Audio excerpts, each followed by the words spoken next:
I mean, even with the Dewardian Protect Alk, it's also accomplished that Huskar has occasionally here just gone to hit a neutral camp, which isn't as valuable for him. So far been pretty good. That one move from Mineski has really changed the tempo of the game a lot, it feels like. Yep. Everything getting just a whole bit safer and more secure for them. Tiny. You mentioned you liked a bit, and give him that earlier item timing, Shadow Blade a bit more expensive and more reliable initiation. It's the bounties fighting over this bot too. Huskar's gonna get a free bench kill though. Almost first. JK, she got a bounty rune, is so worth her death. Oh yeah, Jabs is totally happy to die for that one. They got 2 out of 4. Yep. Decent. Not as great as it could. Put into contesting them, yeah, you take those 2. And your Alk will continue to farm. Found some nice Golem camps. Those are the Dreamers and Alk. You get 6 units, all with the Grievel's Greed gold. One of the few heroes that doesn't mind killing those pesky little shard golems. So I feel like the reason he's going Blink this game is just because there's a couple of heroes that are really crucial to kill instantly. And if they have a sentry down and they see you coming, then it kind of ruins everything. Somebody's going to get swapped. Somebody will get their like Alk ulti off. Maybe the Tombstone comes down from Undying first. Whereas a Blink is going to allow him to like just instantly remove heroes if needed, or burst down heroes that he needs to. I feel like in some ways it's better this game. Also see a Blink rush on the Wraith King, as we've kind of come to expect. Definitely the norm at this point. He's done pretty well in this bottom lane. Rotation coming top lane though, so we'll see if Aggressive can stay alive. He does have status resistance here, 30%. But with level 3-2, maybe it'll be hard. Yep. Here comes Ice with the Rolling Thunder. He wants to bring down this Tiny, looking for a clip, none nearby, which is going to cause a bit of a delay for the second stun. The Tombstone being right-clicked down, but the stuns from Ice will help keep it alive. The Terrorize hits 2 nicely, and that helps them bring down the Tomb, keep Tiny in fighting shape as Baboka will bring down Ice, save the Tiny. What a sick Willow play. And they got a tower. They got a tower on the opposite side of the map. That was pretty much worst case scenario for Mineski. 2v3, they get a kill. I mean, I don't think they necessarily misexecuted. Maybe they should have swapped him right away or something and gotten the Tomb. Like, they didn't drop Tomb instantly. I think they were scared to commit as hard, but they definitely needed it instantly. If they put it down and they get a little bit away from the Tiny, maybe swap the Tiny away from the Tomb as well. Yeah. Maybe I think they would have gotten the kill. Once the Terrorize came, it was over. Yeah, it's Tomb not normally a ganking tool. Like when you're in a 3v1 gank like that, you're not like, oh, we need to use the Tomb. Get that extra bit of zombie slow. It's only became apparent later on when there was a second hero and you weren't getting the kill that you needed to cast it. Yeah, he's a tanky boy. You gotta slow him down. Either way, even though that didn't go well, Alchemist is still hitting creeps. He's got power treads. He's got 3,500 gold towards his relic. And once he gets Radiance, everything's gonna accelerate a lot. In fact, he is by far the leader right now, and I don't think that's ever going to go. Yeah. 5 or 6 minutes in, he's level 4 against like a level 7 Husker, and now things have changed. He's a hero that can kill these skeletons too. Unfortunately, Wraith King cannot control and stop that, so... That's bonus gold, so... Yeah. It's like, what, 37 gold per Skelly, and once he gets Radiance, it's going to be even easier. He's going to be happy. Courier was going for the relic, but they were hunting for, really reading the map really well. This is a very good relic timing, and Moon is and his team as a whole are going to be feeling pretty good about where this game is at, all things considered. The Husker counter pick working very, very early on in the lane, but since has not really given IG that much. I would say it's definitely worked though. Like a normal Alchemist that goes better in lane is going to be crazy far ahead right now. So yeah, they can maybe grab the Wraith. They've done a really good job just moving like 4 heroes around to score some of these kills. He hasn't skilled his ultimate yet, so he doesn't waste that at least. So that kill isn't as important as Mineski would have liked, but even still, another dead hero.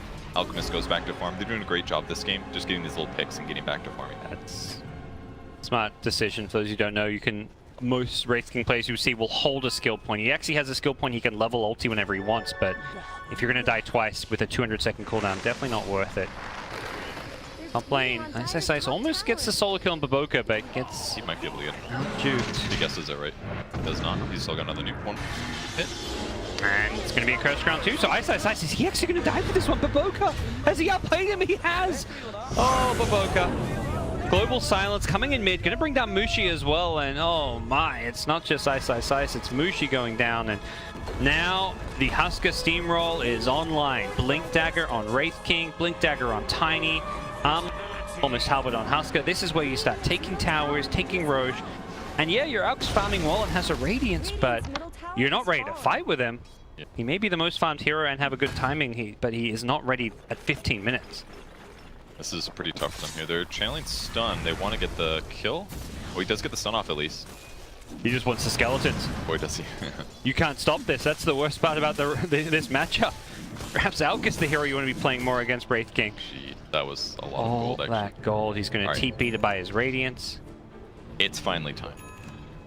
All right, another clarity comes out. Now he just needs like a tanky item or two where things gets kind of scary. What would you do as a Huskar solution against Elk? As Elk, do you just get like a BKB or something? Probably, yeah, like a third, fourth item BKB. Here comes Pango rolling and gets... Maybe tries to time that so that it ends as the Rolling Thunder ends. Yeah, they're fighting for the bounty runes there. That's why they're committing so hard to these fights. They still get 2 bounties out of it though, so it's still going even. Losing a support, not great, but it's not. I mean, it's all this, all the magic damage of the spears as an Alk. It's really just, What else? What if like something like a blade mill would be reasonable? I was wondering that, but... I mean, it's magic damage you're reflecting, which isn't great, but I mean, Huskar's magic resistance is not disgusting like it used to be. I feel like it could add up. Here's the smoke from IG, runs right into Undying. Finds him, not the Alk. That's the hero they were hunting for and hoping for. Q has some wards he may want to get down. Mushi's going to be there to scout it though, and that's a dead silence. Don't ward. Don't ward in front of him. Oh. Gets the fear though, and the Brambles had to fold up. Mushi does not get the kill and dies. Takes his brains too. Yeah, I mean, this feels like a very different story from last game. Last game, I felt like, individually, Mineski were fine. It was more like the way the team came together where there were some issues. This time around, it's Ice getting baited. Mushi getting baited. They're getting outplayed on an individual level. It's really hard to play against these heroes, though, when they have this many Blink daggers. Actually, Wraith King giving up on the Blink, going for a Radiance of his own, so they're going to try to offset this a little. So, I mean, he doesn't really need the Blink dagger if Tiny has one. That's kind of the story, is that if Tiny's in the area, that's a lot of magic damage on one person with some right clicks. So they don't really need a second Blink dagger, but the one that they have is paying off big time. And even like Huskar, you could argue, has a Blink-like ulti that he can initiate if you find somebody that's out of position. So it's like if Huskar's in the area and they have Tiny there, that's going to be a dead. Little mistakes here and there. That's why they're dying. Moon has the bottom lane pinged out. His team's like, there's skeletons. Go and farm these. Full 8 skellies, more going his way. 1,500 gold or something from one little wave. That's crazy. Yep. I mean, the skeletons are some, 300 gold or so. Maybe another smoke prep here. They're waiting around. The fast halberd on Huskar is certainly going to help out. Good evasion, especially like the disarm against some of these heroes could be helpful. They're just smoking a Roche, although it's already been pinged out before they even started. Something Mineski probably expect to be happening. Given that it is a Huskar game, and Arrow was going to go fishing to see what's going on. Can they dodge it? Nope, it's aggressive. Ideally, you dodge that, let it hit Roche, and finish off Roche thanks to the arrow, but here come Mineski. Bramble Maze going to be in the way. The D-ward from Jab's going to help this out a little bit. With the Tombstone, they may want to fight this one, but it could be too late. The Pengo in the pit is always scary, but his team couldn't get there to back him up, and as a result, it's going to be Huskar picking up the Aegis, as well as the Roshan last hit for the team. Did he not get in the pit exactly with his initiation? Is that what happened? I didn't see the actual Roche pit stuff. I was watching the 4 heroes around the Tombstone, and I saw the end of the ulti in the pit. Definitely very messy little engagement. But I mean, I think they were just trying to. If Pango could have disrupted stealing the Aegis, that would have been huge. But either way, Alk wasn't going to show up. It's dangerous to take that fight because they're still going to have silence and Wraith King ulti and stuff. And he's got at least like 1 or 2 items before he's going to feel ready to rumble against these kind of. We'll see. Alk's gone for this Blink Dagger, something I feel most Alks have started doing as a part of the build, just with the ability to actually get kills with your Blink stun. It's kind of like the old Shadowblade build, just yes, a little bit cheaper to buy, and so definitely easier to land stuns with Blink. And by the time he gets like Octarine, even the high cooldown on Blink is not going to deal. So another solution against good against we've seen a good against Wraith King as well. Just Blink dodge stuns, things like that.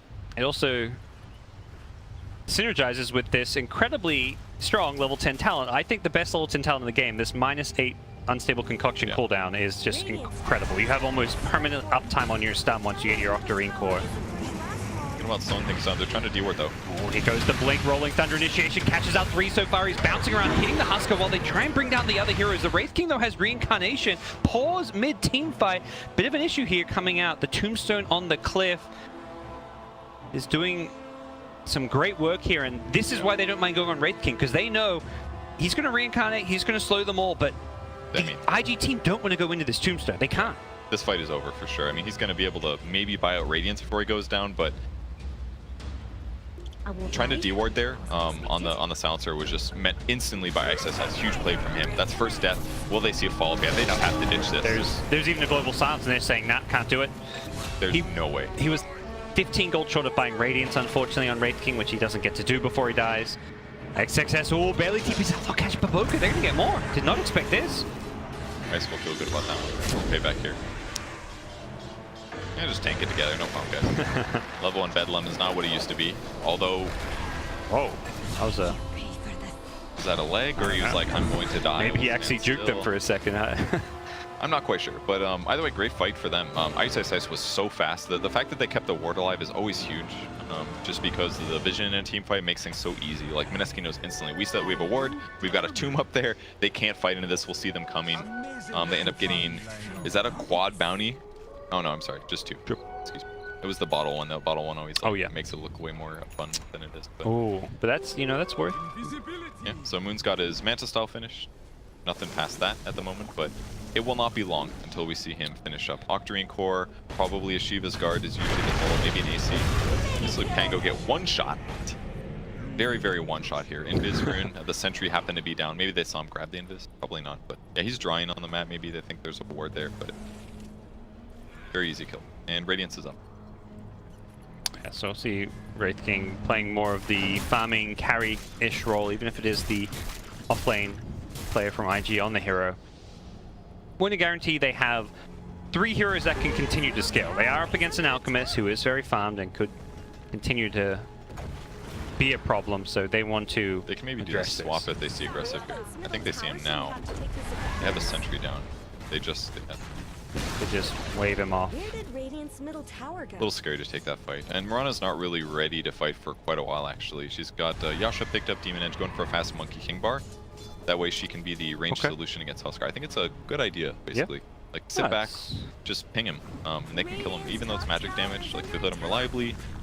He doesn't have lifesteal, so he can't stay alive very well. Yeah, the issue more comes if he gets like a BKB, then have you got a good way to stun Initiate? You kind of do. The Pengo can Rolling Thunder into Blink Dagger, instantly stun him, follow up with a Avenge Stun or an Arrow.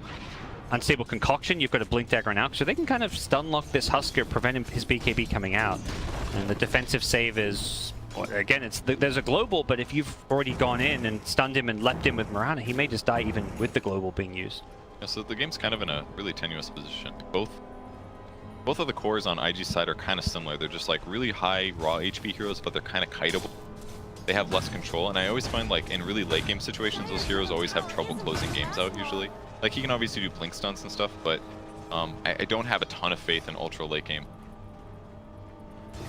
And he should be fine because he has all the status resistance, but yeah, they don't have conventional carries on the IG side, that's for sure. Yeah, I definitely agree with that. I don't really feel like these are the kind of heroes you want to go late with. Husker traditionally is that mid-game timing. Wraith King doesn't scale well, and Mineski, who are much happy to play this, you know, more slower farming-oriented game. They can always pull Ag Scepters, you know, if Alk does get 6-slotted, which happens very early on typically. Yeah. It's a good Ags game. I mean, we talked about all these strength heroes. Undying Ags, baby. Start lowering them by 10 every cast. Probably not the first guy you go for. I'd probably do, what, it might be, actually. It's... I mean, they've got 3 Ags heroes who are all decent, but not amazing. Yeah, I wouldn't do it on bench. I wouldn't probably... The Mirana one's fine. Good, maybe. But it's not exactly like what she's going for. Yeah, she's going like, right click and... Yeah, so maybe this is first. I mean, it's a lot of raw HP. He won't be burstable. The K spam can be really good. He goes for cast range, so I'm kind of the impression that he will be heading that way. Like cast range with Ags is the way to go if you can get it, just so you can sit farther back and safely cast a K. Yep. Yeah, excited.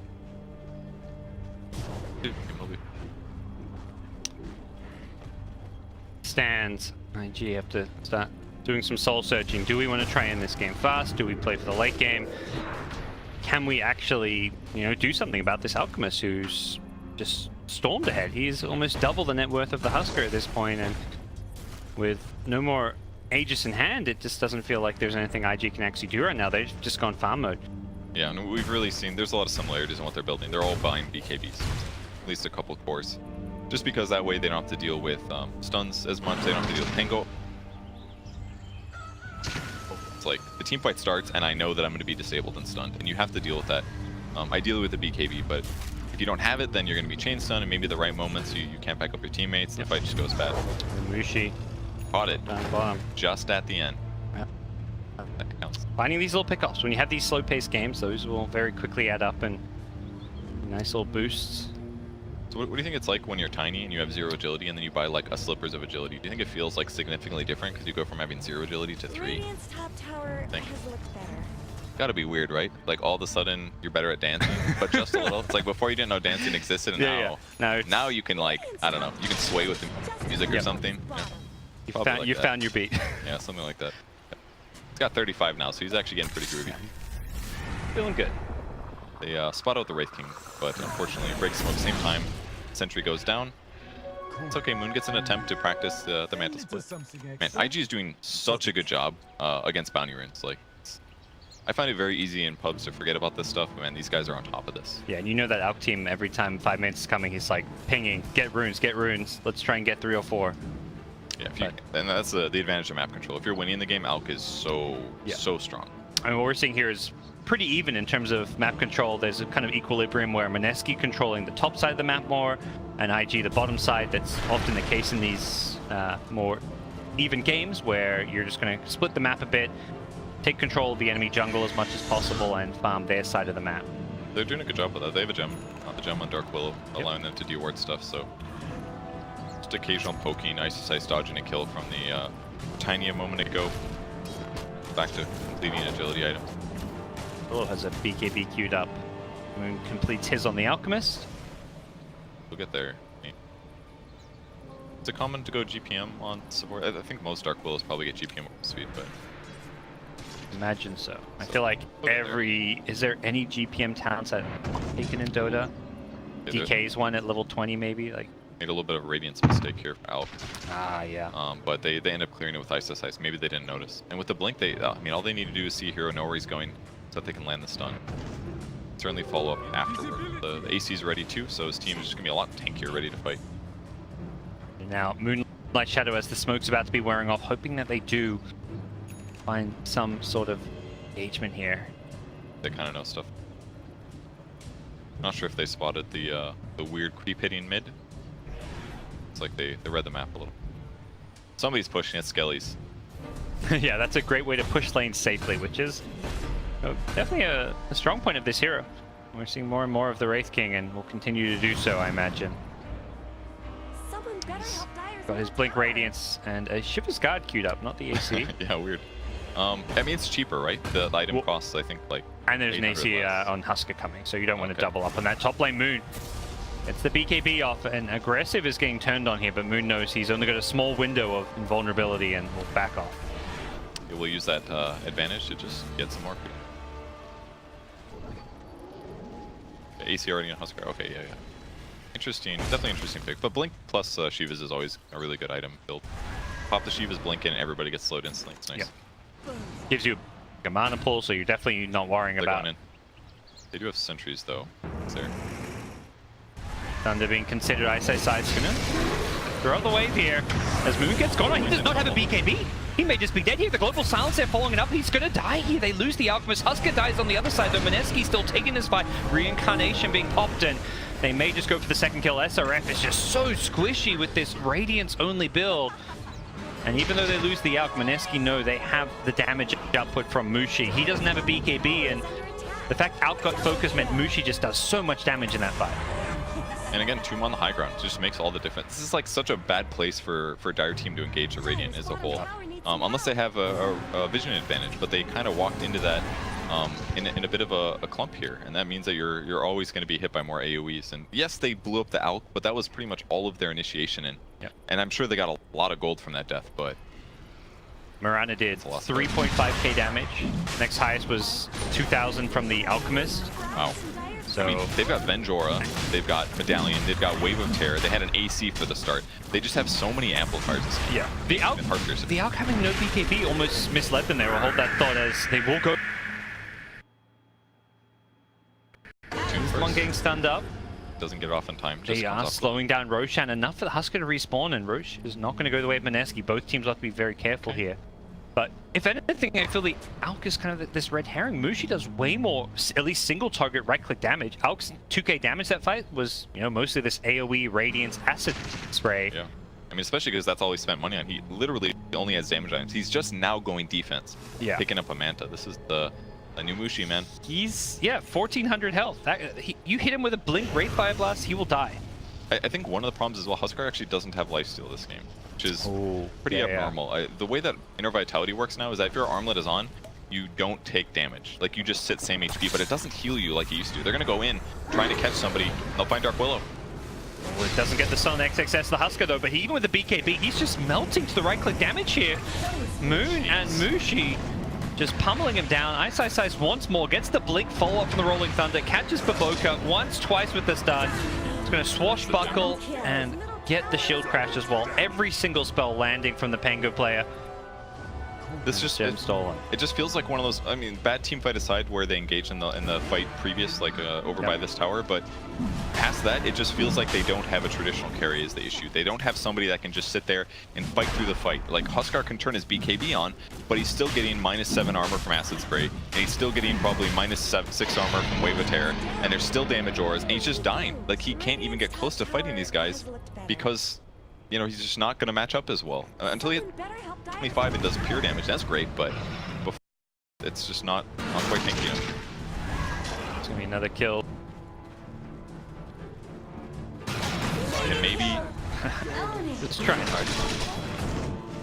He just wanted his level 15 or saying before he died, give me my GPM talent. True. Yeah, that's a painful moment in that one. You know, if he, it feels like the silencer of last game now. It's like, okay, global silence is good, but as long as they get Tomb down, the fight seems won. Oh, we're seeing it. The Ags Wraith King. It's one of those items which very rarely feels good. But a hero like Husker, I feel, takes advantage of it better than most. It's okay, no Ags Wraith King yet. We'll see it in 3 minutes. 3 minutes until Wraith King Ags. You can go buy the point booster from the enemy shop if he wants to. He was very close to. I was just waiting to finish the point booster, but that would have been a good solution. Actually, I actually really like that as an item in this game because it's a longevity problem. Okay, they can kill Huskar, but he's then going to be like, I don't know what his HP is set at when he respawns. Is he low HP? I mean, he's invulnerable technically, but he's invulnerable. But is he like 1 HP? You know, I think he might be 1 HP. If he's 1 HP, he's going to do a lot of stuff before he goes away. Like that's actually a really cool itemization in this game, with the fact that they don't have longevity on their carries. Like, when you play against it, it's a pain in the butt. It's like, oh, I got killed because I killed this guy, but he attacked me for an extra like 7 seconds, and I couldn't do anything. I actually have no idea, by the way. I could be totally wrong on the 1 HP thing, but in my head, I'm like, he just died. You know, he just had no health, so yeah. You know, his rate. We'll see. Maybe it's considered full health because it's like invulnerable. We'll be able to tell like right away as soon as he starts attacking. He needs to get that courier back, but he's got the point booster, so just has to wait the minute 45. Fortunately, Mineski taking control of the map now. They've got Aegis. They've the ones who kind of first to assert their dominance and try and take control. With the gem now in their hands, things get a bit trickier for IG to play aggressively. Silencer's online, baby, level 15. Oh yeah. Able to get himself a solar crest, put that on his Huskar, maybe a little bit more evasion. That's how he's gonna do it, I guess. Jab's even giving Sally. He definitely watched OpenAI. Or Solo. Who started first? Probably Solo. Self's going. The top tower now. Mushi just about finishing a BKB, so he's gonna be covered on many bases. I don't think his biggest threat is probably like a tiny initiating chain stun into follow-up damage before he gets BKB off, but it seems like his positioning has just been great. Moon plays aggressive, stays in the front. How many points have you got me right now, Moon? You got 12.2. What? Oh, disappointing. He did get a tower last hit though, so that's another point. Thank you. That makes me feel better. All right, they're going high ground. Here it comes. Are they ready to defend this one? They still haven't got the courier. They still don't have this Ags. Husker doesn't have his AC. It just feels like they're lacking items. Yeah, there's a lot of dead weight in their inventory. This 6k gold is really a bit more than that. They're going to get a perfect terrorize onto the Alchemist, and that stops him getting his BKB off. He's got the cheese being swapped in now, but it's too late for that. Wraith King in the front lines has reincarnation. He's going to die once here, but that doesn't necessarily mean death, doom, and despair, although he's going to respawn into 5 heroes, including an arrow. That's the end of him. He melts as the rest of IG backing off, waiting for this Wraith King to buy back and perhaps give him his second life to the cause. He's got 5 seconds until his Acceptor's back, but he doesn't have 5 seconds to spare. He's going to get in there now. He's going to defend. They're going to lose to Tiny as well. Aggressive is down and Moon. He fought back. He TP'd back in with his BKB. He's going to kill off the Husker, who actually has to buy back right away. And with the tomb down, this gets very difficult to defend top racks. They're going to try to slow this down, but I think it was just Undyne ulti doing crazy work that whole fight. All this amplification they have, and they had the lane winner and the damage amplifier of Undyne. 25% more damage to everybody. Yep. He just heals through every death that happens, but the Axe is up on the Wraith King at least. But now that most of their heroes are dead, it feels wrong. Like they don't have silence, it's gonna be harder to initiate, they don't have terrorize. Oh, JK, they have, oh, it's Bedlam, sorry. No terrorize though, 15 seconds, and instantly the 2 racks falls. This dire side just seems to really lack damage, as SRF is going to go in with the Husker. They're going to go in jabs here, just the support though, and already Wraith King, very, very low in health, does have reincarnation already back up. The Bedlam from the backlines, they get out, he's got no buy. That could be devastating if they can get more out of this one. Nice size to get for Boca kill, but he can't quite do it, and Mushi's being chased down by the life break, and they know. Oh, hits him with the fear. SRF should have a stun in a couple of seconds. The Wraith Fire Blast is going to go flying out. That's a gem, but more importantly, that's a 4th kill, and without not having buyback, they could just go straight down mid. He might be able to get out here. He's got a leap blink. No, he jumped through the bramble. Can't blink, so yeah. Very close for him to get out there. So they do end up defending. They do lose 2 racks more or less. Range Barracks still alive, but ultimately not bad for IG. I just feel like it's probably not going to matter much. Are they going to get anything while Elk is dead though? Are they going to like 5-man down a lane? They've got Tiny top for now, but he can blink Shadowblade his way towards mid lane. And there's a DD rune. DD Tiny on the high ground. Watch out. It's not bad, for sure. Buyback, I think around his 28 seconds. That's that kind of awkward, do I buy back, do I not? I'm almost going to be alive. But even, you never want to buy back when there's like 10 seconds left on your respawn timer, but sometimes the damage that can be done in that 10 seconds is, you know, a full lane of racks. Slow things down a bit. They try to catch the Pango. Tomb goes down. This is maybe a wrong tomb here. He's got to pump some heals to keep this alive, but surely it's going to fall. No, they're going to fight the Rolling Thunder. That'll keep it alive even longer. SRF is trying to focus it down, but he does not have any attack speed. He's asking his team, where are we, guys? SRF dies once, does have that low cooldown, but they want to kill him a second time. No, they're going to go on the Husker instead. They pull him in. No BKB coming out. He gets brought down, but there's the Axe. Attacking fast. Oh, yeah. He sure is, but life break forward. He chases Mushi back to the fountain. That's going to make this fight a little bit easier, but Mineski have bought time for Alchemist to respawn. They're chasing, trying to find Mushi, actually leading his enemies here. Just a little too far ahead of aggressive, or maybe they're just saying go push bottom, this is the way to win. There's a dead Huskar for 80 seconds. The way they did that was great. They threw an arrow and then they swapped into it to guarantee that the Huskar got stunned instantly. He doesn't get BKB off and he can't defend himself. It's a great way to take the team fight. Ooh, they've almost got him. Oh, they've got Dust. Nice size. Heals him too. He knows, always carry detection, and Tiny dead without buyback. He just bought a Heart of Trask. Well, probably game, I guess, right? That, at least racks. That's, I mean, like you say, kind of is game if it's racks, because that is mega creeps, and you're not really looking at that lineup that has that carry that can fight against mega creeps very well. I mean, and that's the hero you want dead anyways. Those 2 heroes, the Huskar and the Tiny being down, is just... They can go throne, really. Who even makes use out of this Ag Scepter on Wraith King now? Yep. It's kind of a lot of dead weight in this Dire team. Just even a Tiny's build, it lacks damage. SMI Heart going all in on the kind of health, survivability, and stats. I feel like we've seen a lot more of this like dataless Tiny with the pure right-click damage coming out, and they just lack damage. They did the arrow swapping really effective here. Another dead hero, buys back though. Buying time at least. Baboka pops his BKB. He's going to do what he can, but the Mantis out eating all the damage. He's still alive. Thanks to the Wraith form. Wraith King's Axe, he's going to die once, and yep, there goes Dark Willow's down. Wraith King will die once. He'll come back for a little bit longer as well. There's another Wraith. Number 3. Here we go. Maybe get a jab skill. This would be a nice pickup at least. And he will grab him. Yeah. Some style points, some fantasy points as well. The 1v5, here comes. All right, dead. He's only got to deal 2 now. Oh no, he's just walked away. It's over. Okay. Well, all over indeed. Give me that points, Moon. That's all I gotta say. I can't say I'm upset. Man, the game looks